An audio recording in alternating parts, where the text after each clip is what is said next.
Are you sure you want to intervene? Lieutenant Riley asked, looking at the frightened old woman still sitting on the bench. These officers have serious cover. The system is designed to protect its own. Chuck Norris turned slowly, his gaze calm but determined. I'm not going to just stand by and watch an old man be treated with disrespect. His voice was quiet but confident. If not me, then who? Officer Brandon frowned, continuing to hold the older woman's hand. Look, mister, this is an official police investigation. You better not interfere. Chuck took a step forward. Several passers-by stopped to watch what was happening. Investigation? He asked calmly. All I see is a disproportionate use of force against a defenseless elderly woman. The officer instinctively put his hand on his holster. One more step, and I will be forced to... Chuck stopped at a safe distance, his eyes showing no fear. You will be forced to what?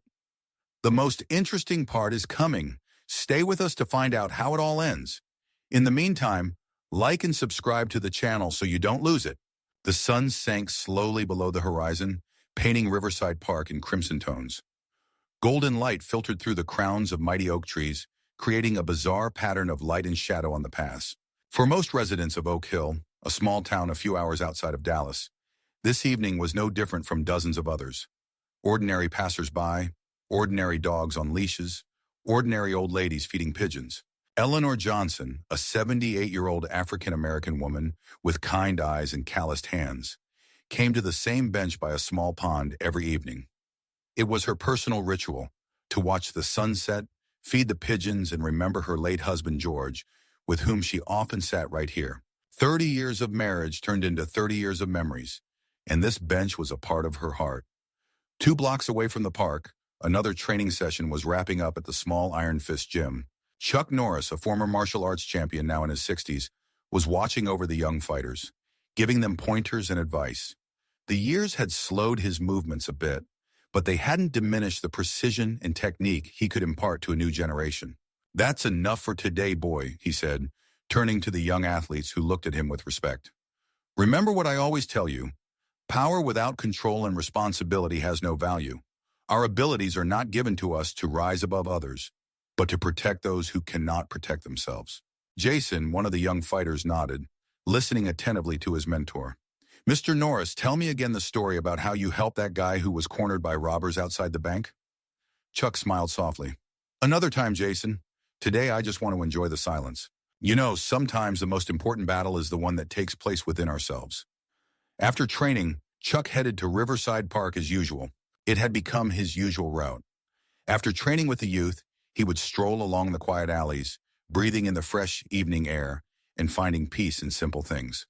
Despite his past fame, Chuck remained a man who appreciated quiet moments. In the park, he was not a celebrity, but simply an elderly gentleman enjoying the beauty of nature.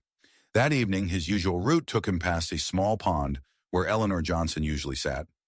Chuck didn't know her personally, but he often saw her feeding pigeons and smiling quietly to herself. There was a quiet dignity about her that he respected. As Chuck neared Eleanor's bench, he heard raised voices. He turned to see 2 police officers addressing the elderly woman in an aggressive manner.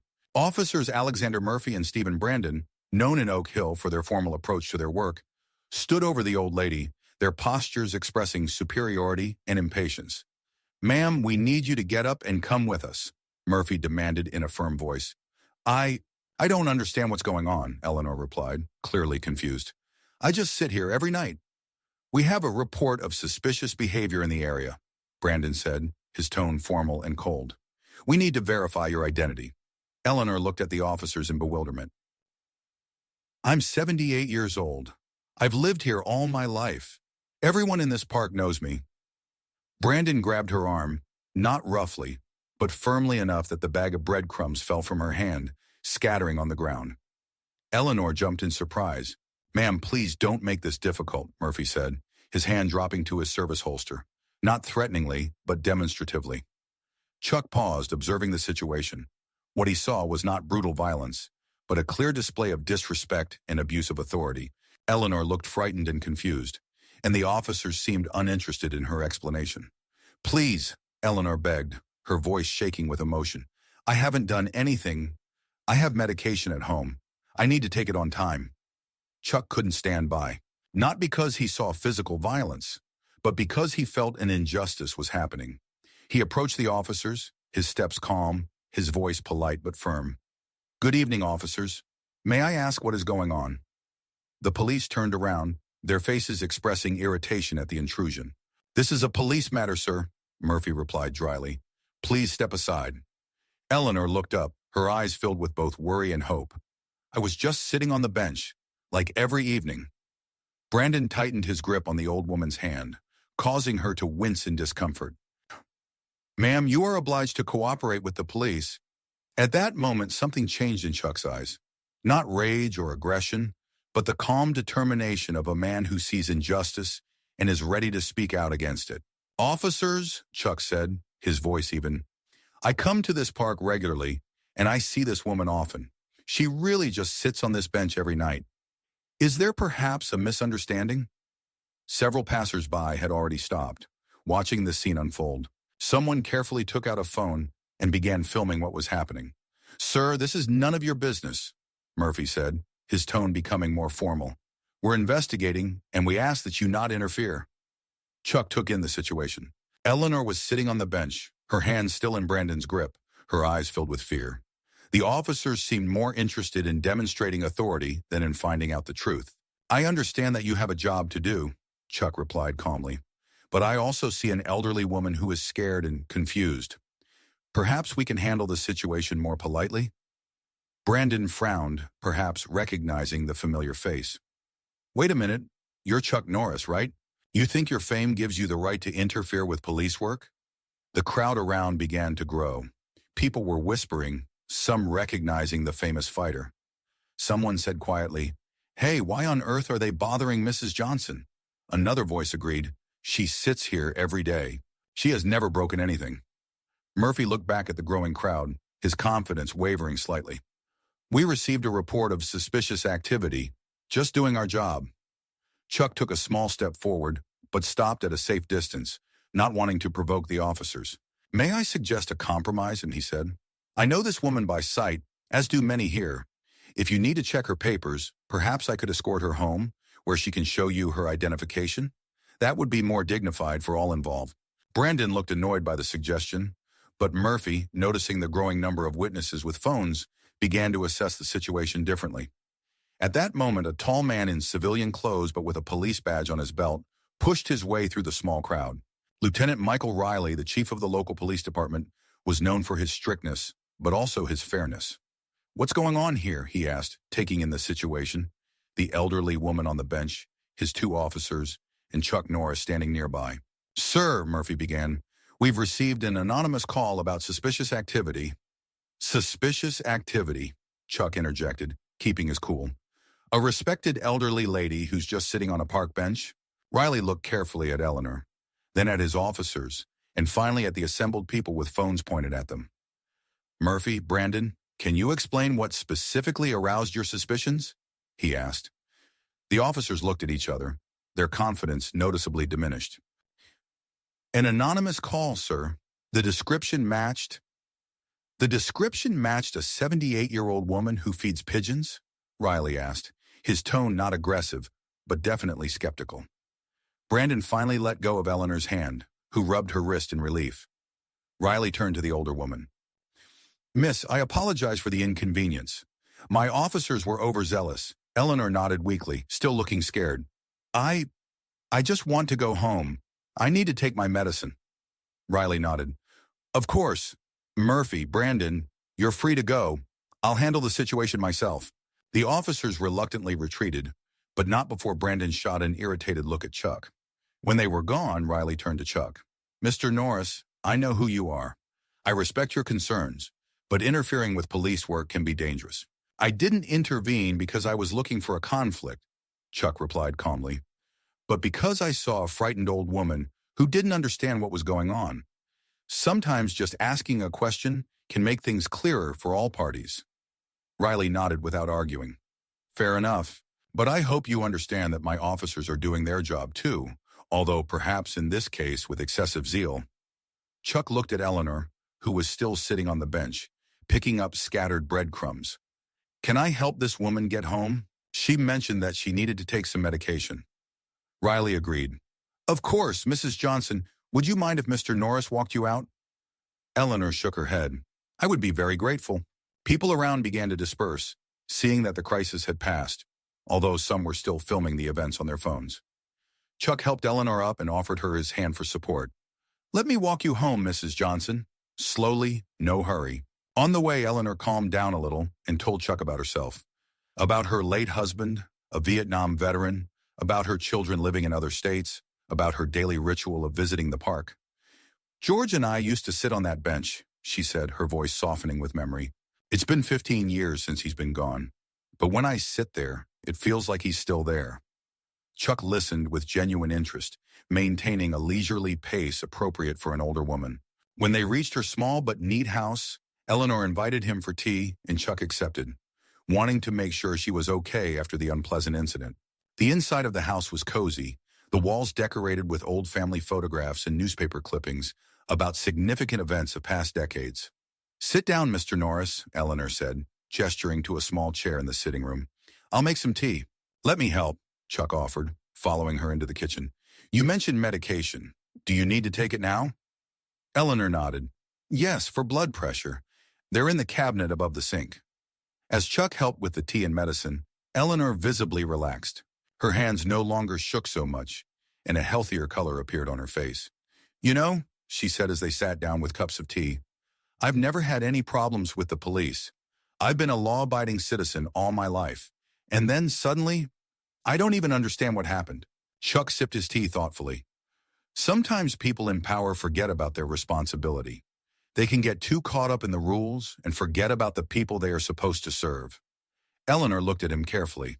Are you really that Chuck Norris, the fighter and the actor? Chuck smiled. I used to be. Now I'm just an old man who likes to coach young people and walk in the park in the evenings. My grandson will be thrilled to know you've been to my house, Eleanor said with a slight smile. He watched all your movies when he was a teenager. They talked for about an hour more, Chuck making sure Eleanor had taken her medication and was feeling well before saying goodbye, leaving her his phone number in case she needed help. Thank you, Mr. Norris, Eleanor said as she left. I don't know what I would have done if you hadn't intervened. Sorry, why, huh? No need to thank me, Mrs. Johnson. I just did what I had to. When Chuck got home, he turned on the TV and was surprised to find that the incident in the park had already become news. Someone had posted the video online, and it had spread quickly. The headlines were catchy.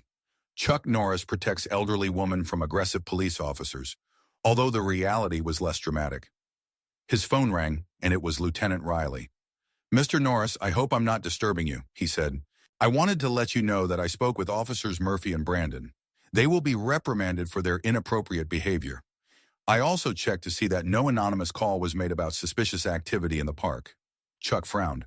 So they lied about the reason they approached Mrs. Johnson? It looks like it, Riley said.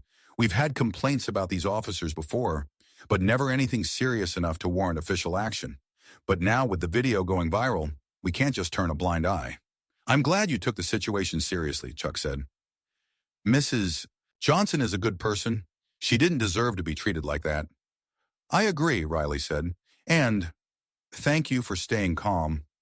Things could have gotten out of hand if you had chosen to act differently. After talking to Riley, Chuck thought about it. Something about the situation seemed odd to him. Why would two officers bother an elderly woman for no reason? And why would they lie about the call they received? The next morning, Chuck decided to visit Eleanor to make sure she was okay after the events of the previous day.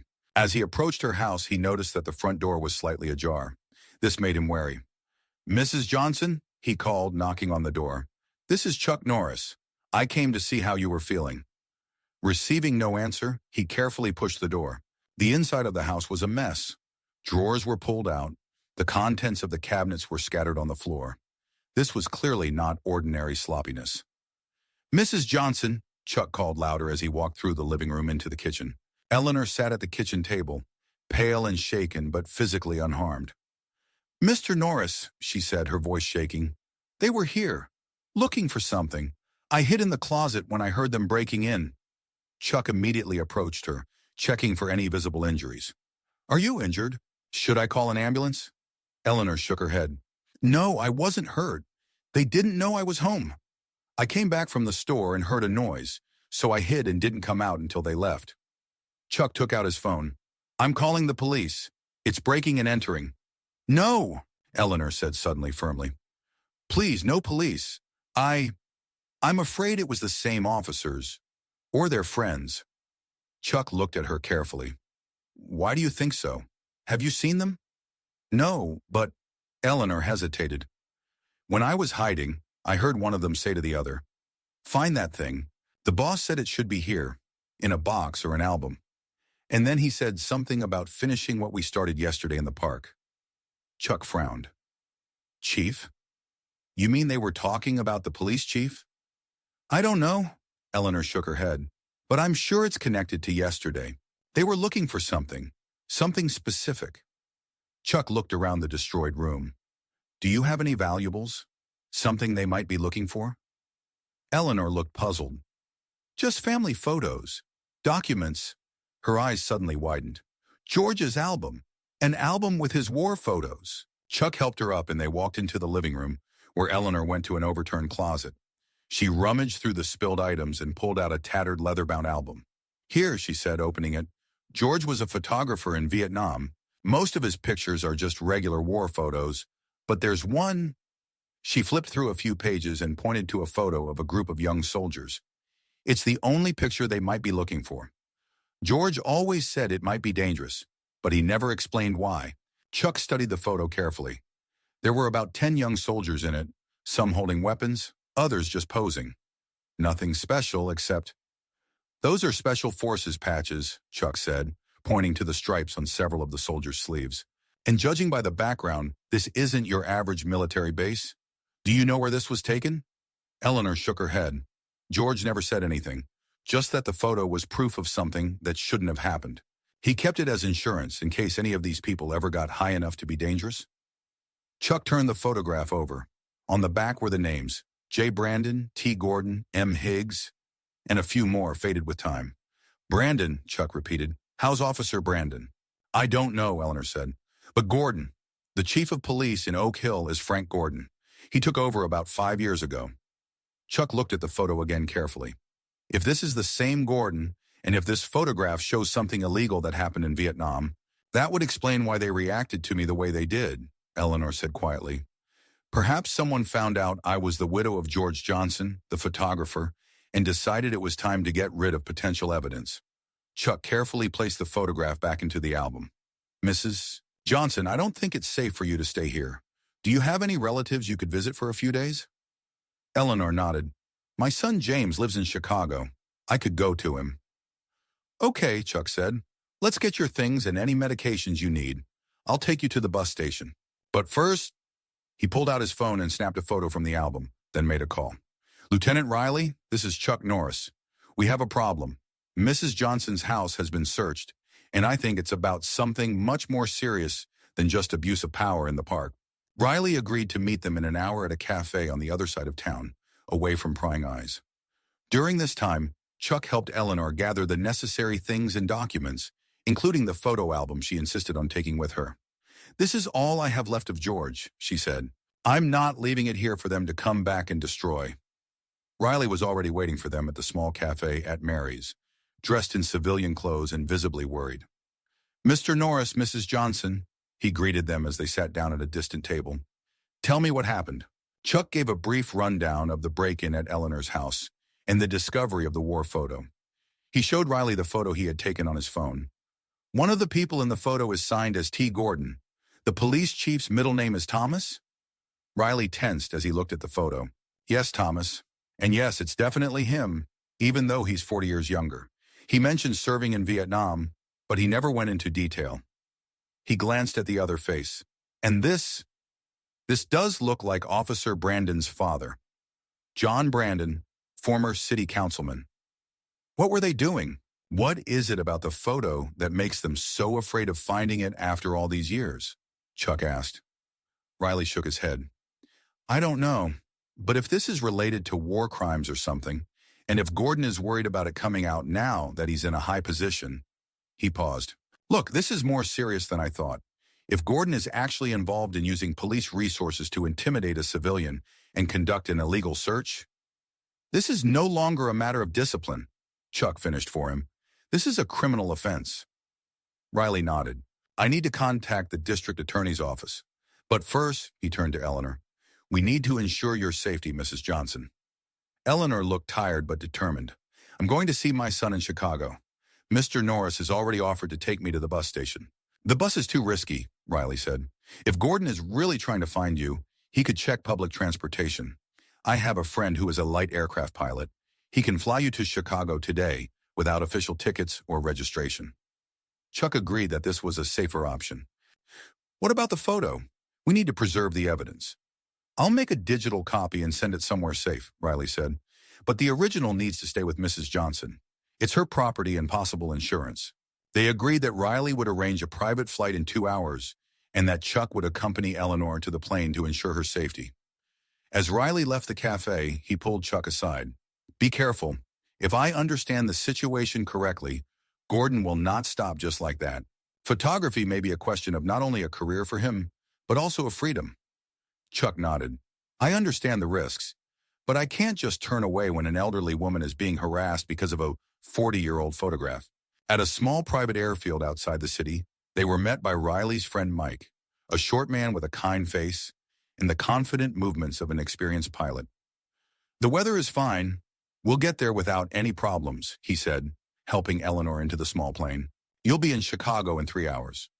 Chuck helped her place her things and made sure she had all the necessary medications for the trip. Mrs. Johnson, he said, holding her hand as they parted, call me as soon as you arrive so I know you're safe, and please take care of yourself and the album. Eleanor squeezed his hand tightly. Thank you, Mr. Norris. You've saved me twice in 2 days. George would be very grateful. After the plane took off, Chuck returned to his car, where Riley was waiting for him. I've contacted Assistant District Attorney Sarah Martinez, the lieutenant said. She wants to meet with us tomorrow morning, but we need more concrete evidence than just an old photograph and suspicion. Chuck thought, maybe we should talk to Officer Murphy. He seemed less aggressive than Brandon. Maybe he's not fully aware of what he's gotten himself into. Riley nodded. Good idea. I know where to find him. They agreed to meet in the evening, but for now Chuck decided to return to his home and rest a little. As he approached his house, he noticed a police car parked nearby. It could have been a coincidence, but after everything that had happened, Chuck chose to be cautious. Instead of driving straight to the house, he parked a few blocks away and approached on foot, using a route through neighboring yards. He found the back door of his house ajar. Someone had clearly broken in. Chuck entered cautiously, prepared for a possible confrontation. In the living room, he found Officer Brandon methodically going through his things. Looking for something specific, officer? Chuck asked calmly, remaining in the doorway. Brandon turned around sharply, his hand reaching for his holster. Norris! Where is the old woman? Where is the photograph? I don't know what you're talking about, Chuck replied, taking a step forward. But I know for a fact that you don't have a search warrant for my house. Brandon pulled out his gun but didn't point it directly at Chuck. Don't play with me. Gordon knows you helped her. If you give the photo now, we'll forget about this incident. Chuck remained calm.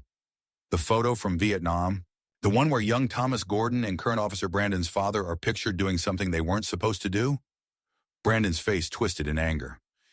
You don't understand. It was wartime. They did what they had to do. And what did they do that 40 years later they're willing to stalk an elderly woman and break into private homes without a warrant? Chuck asked, gradually closing the distance. Brandon became nervous, his gun now pointed at Chuck. Stay where you are. I'm not joking. I know, Chuck said seriously. But you have to understand that you're committing a serious crime right now. Trespassing, threatening with a weapon. That's jail time, Officer Brandon. You think I have anything to lose? Brandon snapped. If that photo gets out, my dad's going to jail. His reputation, everything he's built. What about your reputation? Chuck asked. Are you ready to become a criminal like your father? The words seemed to touch something in Brandon. His hand holding the gun trembled slightly. You don't know anything. My father, he was a hero. He was just following orders. Whose orders? Chuck asked quietly. And what exactly was he doing? Brandon shook his head. It doesn't matter. Just tell me where the photo is and I'll go. She's not here, Chuck answered honestly. And neither is Mrs. Johnson. They're both in a safe place where neither you nor Gordon can get to. At that moment, the sound of a police car siren approaching from the street was heard. Brandon panicked. What did you do? Who did you call? Nobody, Chuck said. But I'm guessing it's Lieutenant Riley. He probably saw the cop car outside my house and decided to check it out. Brandon lowered the gun, realizing he was cornered. I just wanted to protect my father. I understand, Chuck said, but not like that. Surrender, Officer Brandon. If you cooperate and tell us what you know about Gordon's actions, there's a chance you won't be charged as an accessory. After a moment of hesitation, Brandon slowly placed the gun on the table. I didn't know anything until yesterday. Gordon just told me and Murphy to go to an old lady in the park, scare her, check if she had any old photos or documents. We thought it was just a weird assignment, but not a matter of life and death. There was a knock at the door and Riley's voice called out, Chuck, are you home? I saw a police car and decided to check. Chuck, without taking his eyes off Brandon, replied, Yes, I'm here, and so is Officer Brandon. I think he has some interesting things to tell us about Chief Gordon in the old war photograph. Riley walked in, his hand on his holster but relaxing when he saw that Brandon was unarmed and seemed resigned to the situation. Officer Brandon, Riley said formally, you realize you are in a civilian's home without a warrant and have, by all appearances, conducted an illegal search? Brandon nodded, his shoulders slumping. Yes, sir. I'm willing to cooperate. I'll tell you everything I know about Gordon's plan. Riley and Chuck exchanged glances. It was an unexpected turn, but perhaps this was the breakthrough they needed. The next morning, the three men, Chuck, Riley, and Brandon, met Assistant District Attorney Sarah Martinez in her office. Brandon, looking tired and depressed, told him everything he knew. How Gordon had suddenly become paranoid about an old woman in the park. How he had ordered them to intimidate her. How he had later learned from his father about an old military operation in Vietnam that had gone awry. My father didn't go into detail, Brandon said. Their unit was just on a special mission that wasn't officially sanctioned. Something went wrong. There were civilian casualties. Photographer Johnson took pictures that could be evidence of war crimes if they surfaced. Martinez listened carefully, taking notes. And Gordon was afraid that this photo might surface now that he occupies a high position? Yeah, Brandon nodded, especially after the federal investigation into old war crimes from the Vietnam War began last month. Some journalists started digging, looking for witnesses. Martinez turned to Riley. We have sufficient grounds for an arrest warrant for Chief Gordon for abuse of power and misuse of police resources for personal gain. But we'll need more evidence to charge him with war crimes. Chuck, who had been listening silently until now, intervened. The most important thing now is to ensure Mrs. Johnson's safety. If her testimony in the photograph can really damage Gordon, he may stop at nothing. I agree, Riley said. I suggest we act quickly. Before Gordon knows Brandon's gone over to our side. Martinez nodded. I'll have a warrant ready within the hour. Riley, are you ready to lead the arrest operation? Yes, Riley answered firmly. I have several reliable officers who are not connected with Gordon and his people. Over the next few hours, the plan was hatched and put into action. Riley assembled a small group of trusted officers, and Martinez obtained the necessary warrant. Chuck insisted on being present for the arrest, not as a participant in the operation, but as a witness, to ensure that everything was done legally and without incident. Gordon was arrested in his office without much resistance, although he was clearly shocked to see Brandon among those who came to detain him. You betrayed me, he hissed as Riley read him his rights. You betrayed your father. No, Brandon answered firmly. I only betrayed your illegal orders. My father must answer for his actions, just as you must answer for yours. News of the police chief's arrest spread quickly through Oak Hill. Local and even national media picked up the story, especially when Chuck Norris's involvement became known. Many reporters tried to contact him for comment, but he declined interviews, preferring to remain out of the spotlight. A week after Gordon's arrest, Eleanor returned to Oak Hill, accompanied by her son James. Federal war crimes agents had already contacted her and obtained a copy of the photograph, as well as other material from George's album. Chuck met them at the airport. Mrs. Johnson, I'm glad to see you in good health, he said, helping her with a small suitcase. Eleanor, looking calmer than the last time he had seen her, smiled. Mr. Norris, I don't know how to thank you. All this, it was like a bad dream. It's all over now, Chuck assured her. Gordon is under arrest, facing serious charges. Murphy is cooperating with the investigation, as is Brandon. Your house is cleaned and put in order. I personally saw to that. James, a tall middle-aged man with eyes remarkably similar to his mother's, shook Chuck's hand firmly. Thank you for everything you've done for my mother. If it weren't for you, I was just in the right place at the right time, Chuck replied modestly, and I did what I had to do. On the way to town, Eleanor said that federal agents were very interested in George's photograph and other materials. They said it could be key evidence in an investigation into an incident that had been hushed up for a long time, she said. George always said the truth would come out sooner or later. Chuck nodded. He was right. And thanks to his foresight and your courage, justice will finally prevail, albeit after many years. When they pulled up to Eleanor's house, they were in for a surprise. Several neighbors had gathered on the front lawn. They were holding homemade signs that read, "Welcome home, Eleanor, and we're with you." "We heard what happened," said Mrs. Peterson, an elderly neighbor, hugging Eleanor, "and we wanted you to know you're not alone. We're all here for you." Eleanor, moved to tears, hugged her neighbor's back. "Thank you. This means so much to me." Chuck watched the scene with a warm smile. In a world where evil often seems stronger than good, such moments of human solidarity and support were especially valuable. After a few days, Eleanor insisted on returning to her usual routine, including an evening visit to the park. Chuck offered to accompany her, at least for the first day. "I don't want to bother you, Mr. Norris," she said. "You've done more for me than I could ask." "It's not a bother," Chuck replied. "I'd be happy to keep you company." They walked slowly along the familiar paths of the park, Eleanor leaning on her cane and holding a bag of breadcrumbs in her other hand. Several passers-by recognized them and nodded or waved amiably. When they reached the bench by the pond, Eleanor paused for a moment, looking at the place where this whole story began.